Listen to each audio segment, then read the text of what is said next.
Rodenticides.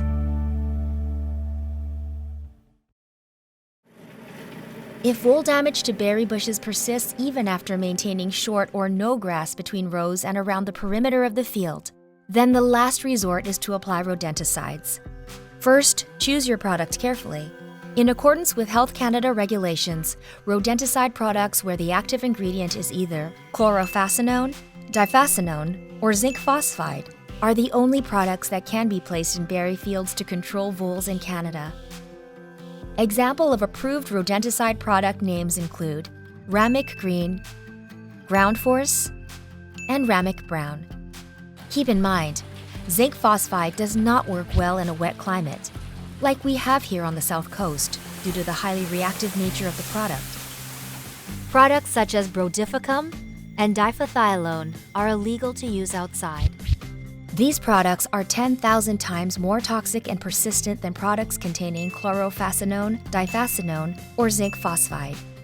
The strict regulations of rodenticide use decreases risk of secondary poisoning.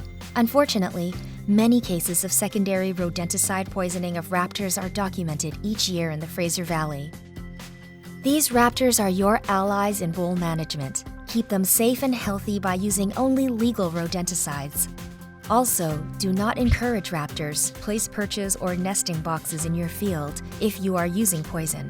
Once you have bought your rodenticide, the next step is to figure out where to apply it in your field. Voles tend to stay close to home, so rodenticides should only be applied to the problem area where you find continued vole damage. This will also reduce your costs. Bait should be placed inside a tamper-resistant, securely fastened bait station, which means that other wildlife, pets, and children cannot access the bait. Typically in berry fields, a PVC bait station is used. The bait is placed in the top of the bait station. This portion is partially blocked, so just a small bit of the bait is available to the vole, but partial blockage will allow for a steady trickle of rodenticide to fall on the floor of the tube.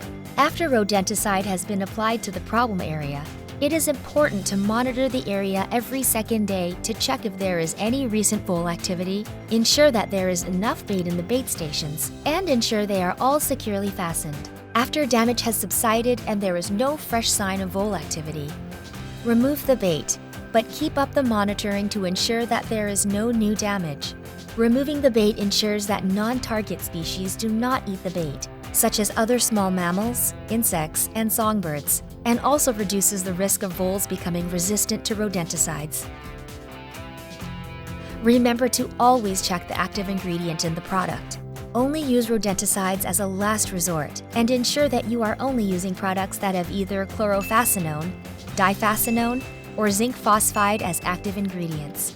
Carefully applying according to instructions will ensure that you do not expose yourself or your pets to the poison, and minimizes the exposure risk to non-target wildlife. Monitor your field regularly for any evidence of fresh vole runs and damage.